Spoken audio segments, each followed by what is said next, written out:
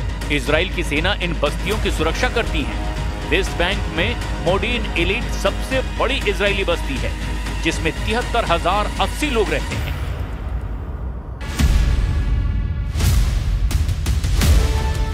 Israel ने अगर West Bank पर भी कब्जा जमा लिया तो फिलिस्तीन देश के लिए कोई जमीन नहीं बचेगी। इजराइल ऐसा करने के लिए सभी कोशिशें करेगा, क्योंकि नेतन्याहू पहले ही कह चुके हैं कि इस धरती पर फिलिस्तीन नाम का कोई देश वो बनने ही नहीं देंगे।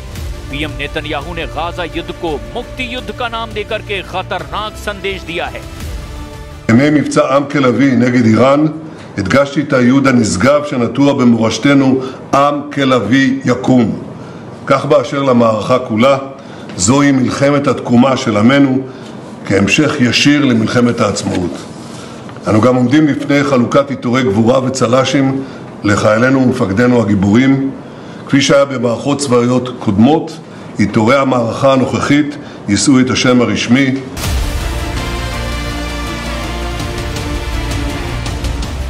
इजराइल के दुश्मनों को अच्छी तरह से पता है कि वो क्या करने वाला है, इसीलिए अब की बार नेतन्याहू के खिलाफ जबरदस्त गोलबंदी हुई है। कोई शक नहीं कि युद्ध का खतरा बहुत ज्यादा बढ़ चुका है। पश्चिम एशिया में तनाव बहुत ज्यादा है, क्योंकि डोनाल्ड ट्रंप ने अब वेस्ट बैंक को अपनी नाक का सवाल बना लिया है। ट्रंप ने नेतन्याहू को क्लियर मैसेज दिया कि वेस्ट बैंक युद्ध में वो इजराइल का साथ नहीं देने वाले। तो फिर इजराइल का क्या होगा? फरवरी 2025 से इजराइल से युद्ध की तैयारी कर रहे एर्दोआन क्या पहला हमला बोलने वाले हैं?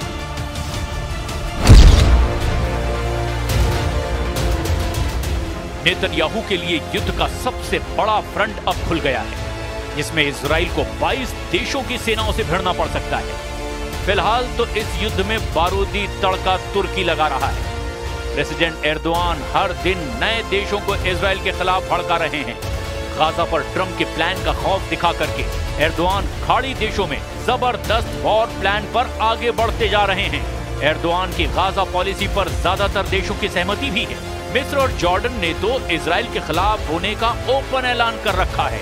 मिस्र के राष्ट्रपति अब्देल फतह अल सीसी ने गाजा मुद्दे पर ही नेतन्याहू के खिलाफ मोर्चा खोला था, और एक बार फिर दुनिया भर से समर्थन लेने के बाद इजराइल पर एक्शन लेने का प्लान अरब अलायंस ने बना लिया है। एर्दोआन के वॉर ट्रायंगल ने नेतन्याहू को फंसाकर युद्ध में हराने का रोड मैप तैयार किया। एर्दोआन इजराइल को 1967 के दौर में ले जाने की धमकी कई बार दोहरा चुके हैं। Bu itibarla 1967 sınırları esas alınarak başkenti Doğu Kudüs olan bağımsız, egemen ve coğrafi bütünlüğü haiz bir Filistin devletinin vücut bulması şarttır. Türkiye ve Malezya bu noktada çabalarını ve Filistin'e desteğini hız kesmeden Erdogan ने युद्ध त्रिकोण कुछ ऐसा बनाया जिसमें फंसा Israel पूरी तरह तबाह हो सकता है। वेस्ट बैंक में ट्रंप का वादा इजराइल ने जैसे ही तोड़ा, तुर्की इजराइल पर 3 तरफ से हमला करने का प्लान बना सकता है, जिसमें पश्चिमी छोर से अरब देशों की संयुक्त सेना इजराइल पर टूट पड़ेगी, तो उत्तरी छोर से अंकारा से ऑपरेट होने वाली सेना और कमांडर जुलानी की फौज होगी। तीसरे फ्रंट पर यानी दक्षिणी छोर से इजराइल को मिस्र की लीडरशिप से चुनौती मिलेगी। इजराइल से टकराने से पहले तुर्की जबरदस्त हथियार खरीद शुरू कर चुका है। एर्दोआन ने कतर से सेकंड हैंड यूरोफाइटर जेट खरीदने की डील पर जोर लगा रखा है। वहीं ट्रंप से तुर्की F-35 फाइटर जेट की डिमांड बार बार दोहरा रहा है। पुतिन से S-400 खरीदने पर एर्दोआन को अमेरिका ने F-35 प्रोग्राम से बाहर फेंक दिया है, मगर अब एर्दोआन ने ट्रंप से दोस्ती गांठ ली है। कतर पर इजराइल के हमले के बाद वो ट्रंप से F-35 की मांग करते आ रहे हैं। तुर्की को पता है कि इजराइल के पास अमेरिका के F-35, F-15 और F-16 फाइटर जेट का बहुत बड़ा बेड़ा है, जिसकी काट फिलहाल तुर्की के पास नहीं है। मगर अरब वर्ल्ड के पास सुपर पावर के सभी जंगी लड़ाके हैं। खाड़ी देशों में अमेरिका के सैन्य अड्डे हैं, जहां हर तरह के हथियारों की तैनाती है। खासकर अमेरिकी बम वर्षक विमानों का कोई जवाब किसी के पास नहीं है। खाड़ी में अमेरिकी सेंट्रल कमांड जब बहुत ज्यादा एक्टिव होती है तो फिर कई देशों में खलबली मच जाती है, क्योंकि सीक्रेट एयरबेस से लगातार रात में उड़ान भरी जा सकती है। रात में टेक ऑफ करने वाले ये विमान अमेरिका के सबसे खतरनाक लॉन्ग रेंज वाले बम वर्षक होते हैं। अमेरिका की बॉम्बर फ्लीट के सबसे खतरनाक विमान कुछ मिनट के अंदर ही वॉर मोड में आ जाते हैं। B-1 बॉम्बर, B-2 बॉम्बर और B-52 बॉम्बर, परमाणु बम गिराने वाले ये तीनों जहाज सिर्फ ट्रंप के ऑर्डर का इंतजार करते हैं। B-1 बॉम्बर, B-2 बॉम्बर और B-52 तीनों जब उड़ते हैं तो समझ लीजिए दुनिया में कोई ना कोई वॉर जोन एक्टिव हो जाता है। अमेरिका का सबसे पुराना लेकिन सबसे खतरनाक बम वर्षक B-52 जब ये रनवे पर चलता है तो और ज्यादा विध्वंसक नजर आता है। अमेरिका का B-52 32,000 किलो के बम लेकर उड़ता है। ये एक न्यूक्लियर बम वर्षक विमान है। 8 इंजन की पावर से उड़ने वाला B-52 दुनिया का सबसे पुराना और सबसे खतरनाक बॉम्बर माना जाता है। इस बम वर्षक विमान को अमेरिका हमेशा एक बहुत ही खतरनाक मैसेज के रूप में इस्तेमाल करता आया है। हालांकि अब तक ट्रंप सिर्फ इजराइल के हक में उसके दुश्मनों को अपने हथियारों से डराते रहे हैं, मगर वेस्ट बैंक पर उनका रुख नेतन्याहू से बिल्कुल अलग है। ट्रंप चाहते हैं कि गाजा समझौता किसी भी सूरत में बरकरार रहे, लेकिन इजराइल के इरादे खौफनाक हैं। वेस्ट बैंक में इजराइल डिफेंस फोर्स की एंट्री युद्ध की आग भड़का सकती है, और अगर ऐसा हुआ तो समझ लीजिए कि पश्चिम एशिया से शुरू होगा ऐसा बड़ा युद्ध जो यूक्रेन की जंग से भी खतरनाक होगा, जिसे रोकना ना ट्रंप के बस की बात होगी, ना खामनेई और ना ही एर्दोआन की। एक नया वॉर जोन वेस्ट बैंक से निकलकर इजराइल में बन जाएगा, और फिर वर्ल्ड वॉर का खतरा भी मंडराने लगेगा, जिसमें एटम बमों का धमाका भी हो सकता है।